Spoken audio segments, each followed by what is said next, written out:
आज मुरबाड शहरामध्ये 15 जून 2025 पासून कल्याण मुरबाड नगर माळशेज महामार्गाच्या बाजूला SBI बँकेच्या समोर नवतरंग हॉटेल धाबा सुरू झालेला आहे।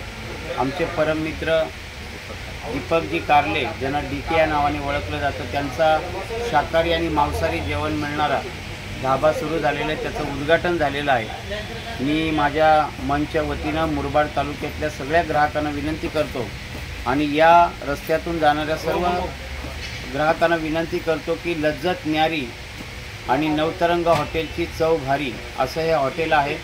ज्या ठिकाणी आपल्याला जसे पदार्थ पाहिजे, जसा जिन्नस पाहिजे तसं जेवण मिळणार आहे। गरम जेवण आहे, आपल्याला मनमुराद आपला आस्वाद पुरवणारं जेवण आहे आणि त्यामुळे आपण नक्कीच नवतरंग हॉटेलला धाब्याला भेट द्यावी अशी मी या ठिकाणी आपल्याला विनम्र आव्हान करतो आणि विनंतीसुद्धा करतो आणि दीपक कारले यांच्या नवीन नवतरंग धाब्याला मनापासून शुभेच्छा देतो। धन्यवाद।